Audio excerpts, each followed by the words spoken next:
Thank you for joining us on Newsweek as we highlight some stories we followed in the course of the week. It has been a week of dramatic political outcomes, judicial interventions and mixed reactions, raising questions on the need for electoral reforms in Nigeria. So here is the riddle. What does states like Imo, Zamfara and Bayelsa states have in common? Well, I'm sure you know the answer. And after more than 5 months, journalists and human rights activist Agba Jalingo is free from detention. We will be discussing the issue later on the show with regards to the rule of law and press freedom.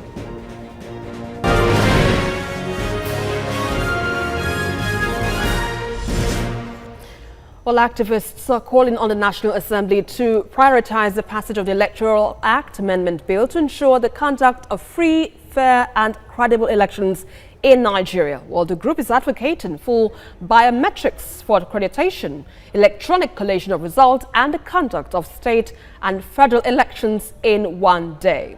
Helen Osamade-Akins reports.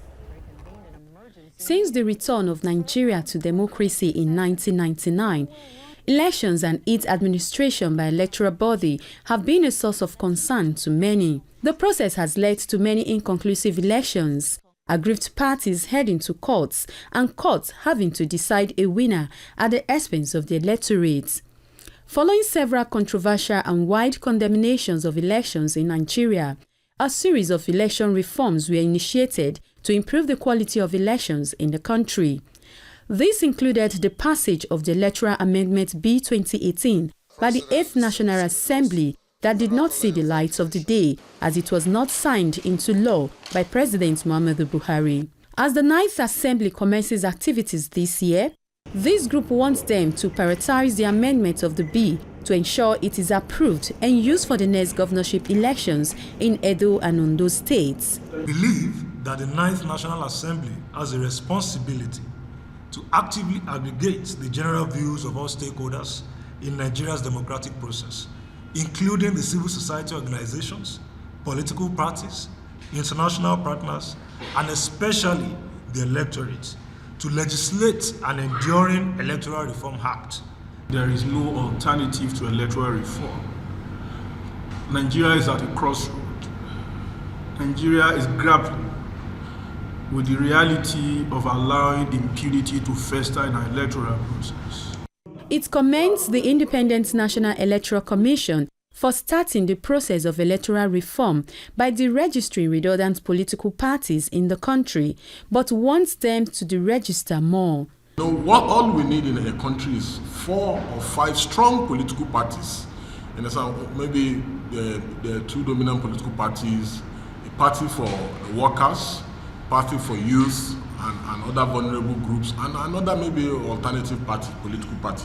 The group also wants electoral amendments to include biometrics for accreditation, electronic collation of results, conduct of all state and federal elections in one day, free movement of electorates to enable a wider voter participation, as well as election finance reforms. The group is also calling on political parties to be at the forefront for the call for electoral reform in the country. Helen Osamade-Akins, TVC News, Abuja. Well, joining me now to discuss this issue is Monday Ubani, lawyer and former vice chairman at Nigerian Bar Association. And on Skype, I have Alfred Kemekpado, political analyst and Secretary General, Ijo Youth Council. Good to have you both on the program tonight. So let's begin with you now, Monday. We have seen the will of people in recent times not decided at the ballot, but at the courts. Now, what do you make of this unfolding development so far? Well, as much as possible, I think we should try as we can as a nation to allow the people to be the person that we give the mandate to those that we govern them. Our electoral process must try to have fairness, credibility, that will even avoid a situation where people go to court to have electoral issues settled. And in that wise, avoid a situation where maybe 3-man panel or 5 or 7 will now sit down and decide who governs a state or even the country. It's as serious as that. So I think we need to do a lot in terms of electoral reform, which is what everyone should be clamoring at this point in time. Remember that towards the end, leading to the election of 2019, there was this amendment to the Electoral Act that one had expected that the president would give assent to. But unfortunately, several reasons were advanced why the president couldn't sign the electoral bill. Now that we have finished the election, there is election coming up in 2023, one would expect the Ninth Assembly to look into that particular bill. There are so many provisions that are very novel that will aid Nigeria getting an electoral process that you can consider free and fair at the end of the day. And so we need to actually make our election system to be biometric, to be electronic system, and then issue of ensuring that even the collation, everything has to be done electronically.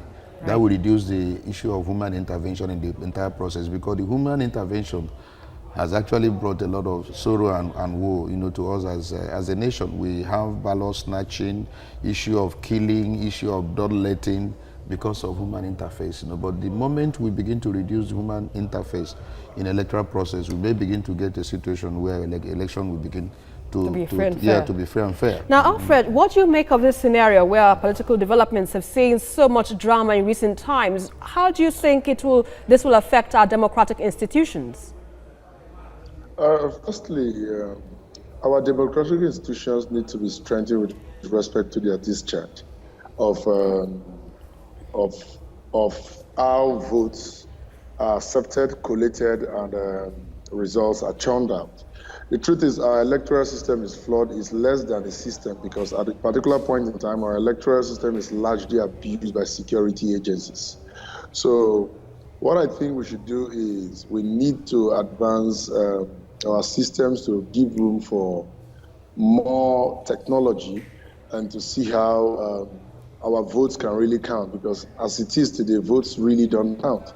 You see, yes, we may have the several millions of votes in a city, but we need to make up our mind to make our votes count in such a way that even if the whole of Nigeria, it is just 1 million votes that can count, and we can effectively report that these votes are reflective of people's mandate.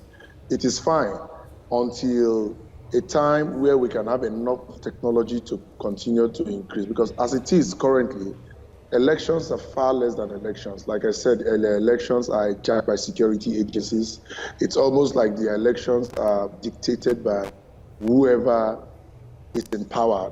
By that I mean the commander-in-chief, or whoever is a crony or a proxy of the commander-in-chief. And you may have also noticed abundantly that so many political stalwarts, even popular party chairmen, campaign, basking in that euphoria, forget themselves to make careless statements that gives relevance to the fact that our elections are less of an election. Take, for example, what happened in the Kogi Bayelsa elections. We had an electoral system where it's a fact, because it was seen by all that there were shootings even from an helicopter, yet results were declared. Take example of what happened in Rivers State in the 2015 elections, where about 42 youths were killed in a particular place in Rivers State, yet election results were delivered. That doesn't mean that I'm excluding what happened in the Bayelsa, especially in the Nembe axis, where there was massive and overwhelming violence. But results still came out. So we need to begin to build the institution sincerely and truthfully. And that can only most times come from the President of the Federal Republic of Nigeria. Right, point taken there, Alfred. Now, let me quickly bring in Monday on this regard with regards to the Electoral Reform Bill of 2018, which is yet to be assented to by the President. Now, one of the key reforms found in this bill is the insistence on the use and mainstreaming of the smart card reader in the electoral process. But, with the recent back and forth we've seen in the President's assent to the bill, do you think we might see the possibility of this bill being assented to at the end of the day? Well, I think that what the President said last time, why he was unable to sign that bill, was the fact that, according to him, the election was too near. And then the normal time required for such bill to be known to people, if it's signed into law, so that people can master what the provisions of the law where before the election we are not there. So he says issue of time was key. Now I'm talking about 2023, and we are now in 2020. We have 3 clear years, for us to actually look into that bill once again, and then do what we're supposed to do so that the president can go ahead and assent. So I don't think that is going to be any reason whatsoever if this new house passes that bill, and then you have enough time within which the president can make any correction he thinks is necessary before assenting to the bill. So I don't think there should be any reason why the president, who is no longer going to contest any election in 2023, doesn't have any election again to run, or any office to run for. So he shouldn't have any reason for him not to. If he really wants to leave a legacy of enthroning a free and fair electoral process in the country. So I don't think that will not in any way be unable to do that. Now, there's one particular concern that is being raised here, the smart card readers. Do you think that will be applicable to all areas? Because there was a particular concern on this, for instance, that Mr. Festus Kiamu raises concern about this smart card readers not functioning in some hard-to-reach communities. Yes. Now, do you think if this law is in place, it will be fair to communities that do not have this technological advancement, and it would not disenfranchise some voters, as it were? So is it not possible for us to have the machine, the system, that will make this particular electronics to work in every community? Is there no country where these things are working? I mean, they are using such a system and it is working in their own environment. So why would it not work in our own environment? So my thinking is that, look, we should, make it a rule that we should use smart card readers, in our electoral process. But if it turns out that there is a failure on the part of the machine in making sure that Nigerians vote, then it becomes an exception. Then there are, you now make an exception. What will happen in order to ensure that somebody is not disenfranchised? It's very key. But to me, if we really want to go into electronic voting and collation, we should try as much as possible to get a system that will work in every environment, because to me it's also very important. Or else, the moment we begin to make exceptions, we begin to see that manipulation comes in, and that will defeat the entire essence of having electronic system, voting system. So I think we should work on whoever is manufacturing the machine to ensure that it works everywhere. It may not even use PSN or any network.